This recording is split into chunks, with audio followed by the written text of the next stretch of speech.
This is Hidden Killers with Tony Brueski. Here now, Tony Brueski. It was supposed to be a week of sunshine and salt air. A break between the grind of high school life and the next big chapter, college, the military, adulthood. A trip a lot of parents take with their kids at that point in life.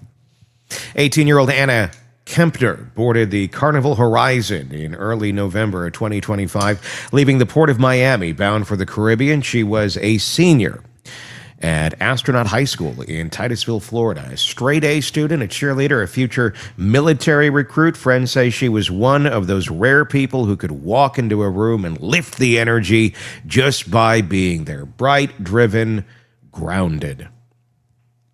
But sometime during that voyage, before the ship ever reached its next destination, something went terribly wrong. By Friday morning, November 7th, 2025, Anna Kepner was dead. The Horizon turned around. Thousands of passengers woke up to an announcement they'll never forget. The cruise, they were told, would be returning to Miami. And when the ship docked on Saturday morning, November 8th, it wasn't travel agents or tour guides waiting on the pier. It was the FBI.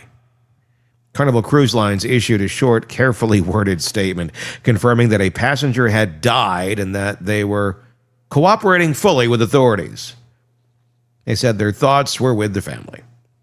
And that's where the official information stops. No cause of death, no details about where on the ship she was found, no description of what happened in the hours before the discovery, just the quiet, devastating fact: an 18-year-old died at sea. So why is the FBI involved in the death of a teenager on a vacation cruise? That question has fueled endless speculation online, but the answer is actually written into law. Under Title 18 of the United States Code, Section 7, the U.S. claims special maritime jurisdiction over crimes and deaths that occur on vessels connected to the United States, meaning ships that depart from a U.S. port carry U.S. citizens or otherwise under U.S. registry. When something unexplained happens aboard a cruise ship like the Carnival Horizon, the FBI automatically steps in.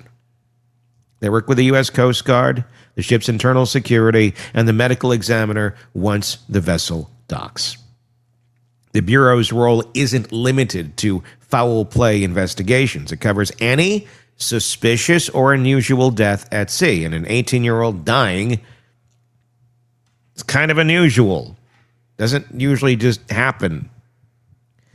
Anything that can't immediately be ruled natural or accident is what they're going to look at. So, it's about jurisdiction. It's about making sure an American death, even in international waters, doesn't vanish into a legal gray zone. Here's a timeline that we can confirm right now. And let me say this.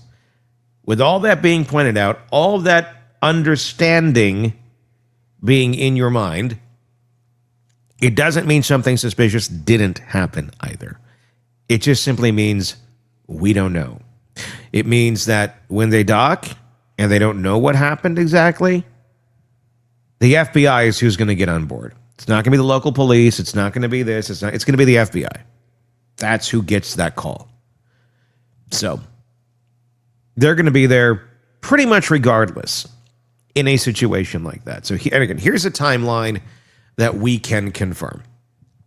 The Carnival Horizon left Port Miami earlier that week on a Caribbean itinerary. On Friday morning, November 7th, Anna Kepner was found deceased aboard the ship. Okay. The exact hour has not been made public, nor has the location, the cabin, the deck, or otherwise. The ship returned to Miami the following morning, where agents from the FBI's Miami field office met the vessel. The Miami-Dade Medical Examiner's Office took custody of the body and began an autopsy, which, as of mid-November 25, has not been publicly released. Carnival confirmed its cooperation. The FBI confirmed its investigation. And that's it. The sum total of confirmed public facts. It's like the David case. Like, what's going on here? Anna's family identified her through local media reports in Florida. She was, by every account, thriving, a high-achieving senior, months from graduation, who had already taken and passed the entrance exam for military service. She was known for her discipline, her humor, and her loyalty to her friends. In a statement to People magazine, a family member said, "If you were sad, she'd make you laugh." That's what makes the story hard to reconcile. A young woman in peak health, surrounded by thousands of other passengers, dies suddenly without explanation on a cruise ship, and the public is told almost nothing. Now, the FBI's involvement tells us something, but not as much as we might want. It doesn't mean there's evidence of a crime. It means that under maritime law, the death occurred under circumstances that require federal documentation and a possible investigation. Possible investigation. Agents boarded the ship. They secured the scene. They collected physical and digital evidence, CCTV footage, room key logs, communication records. They interviewed crew and passengers. Then, once the ship docks, they coordinate with the medical examiner to determine cause and manner of death. In a case like this, the FBI's job is to preserve the chain of evidence in an environment that's constantly moving, literally. Cruise ships are floating cities. Every hallway is clean. Every surface touched. Every camera recording over itself after a set of number of hours. If something happens at sea and isn't documented immediately, it can vanish. So when the FBI boards, it's about freezing a moment in time before the ocean basically washes it away. What's striking here isn't what's been said, it's what hasn't. No one has described Anna's condition when she was found. No one has said whether there were medical calls or witness reports. The Horizon's captain hasn't given details. And the cruise line statement, barely a few lines long, uses the same phrasing they use for any onboard fatality, which could mean anything from a heart attack to something far more complex. But there's a reason that silence resonates so loudly, because when something like this happens on land, in a hotel, in a dorm, in a neighborhood, details emerge quickly. Police reports, coroner statements, eyewitness accounts. At sea, information moves a little differently. There's no local precinct, really. There's corporate PR, international maritime law, and a federal agency balancing privacy, evidence, and ongoing confidentiality. The result? A family is left in darkness while the rest of the world fills the void with questions and theories and opinions, and facts that are not facts. Cruise deaths are rare, but they're not unheard of. According to maritime safety data, there are between 150 and 200 deaths a year across the global cruise industry. Most from natural causes, a lot of old folks. But the death involves someone young here, a healthy one. When it does, or an unexpected death, the gap between rare and impossible feels infinite. And that's where this situation is sitting, between the known and the unknowable. So what's next? The Miami-Dade medical examiner will determine the official cause and manner of death: natural, accidental, homicide, or undetermined. The FBI will decide whether any evidence warrants further criminal investigation.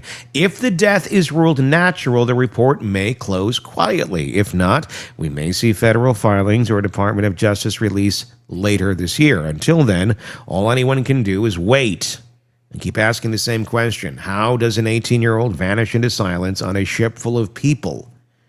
It's easy to get caught up in the rumor mill here. Online, there are already unverified stories about where she was found and what might have happened, but that's not where justice comes from. Justice comes from facts, not from Reddit,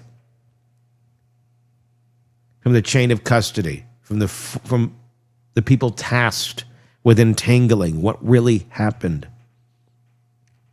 Areas the rest of us cannot see. Anna Kepner's story is a reminder that the sea has rules and limits. When tragedy strikes out there, there's no 911 call to a local sheriff, no neighborhood witness to knock on a door. There's the captain, the crew, and a federal agency that has to piece together truth from a moving puzzle. And somewhere in that puzzle is a young woman who should be alive. She should be thinking about prom, about graduation, about basic training. Instead, her name is part of an FBI case file now, and her parents are waiting for answers that still haven't come. Maybe in time we'll know what happened aboard the Carnival Horizon that morning. Maybe it will be a tragic accident or a sudden medical crisis or something far darker. Whatever the finding, her family and everyone watching deserves clarity. Because at sea, things are a little different. The sea may stretch for miles in every direction, but no story should sink beneath it. Give me your thoughts in the comments section on YouTube. Weird, without a doubt. But things do happen. Young people do die suddenly. It is rare. It is not common. It is not an impossibility. We just don't know right now. When we look back at other cases, other stories of deaths at sea, it makes us all perk up pretty quick and go, okay, what's going on right now? And that's important. It's important to look at how the investigation is proceeding. I's are being dotted, T's are being crossed. And accepting it for what it is, too, if the evidence that is out there points in those directions, whatever direction that may be.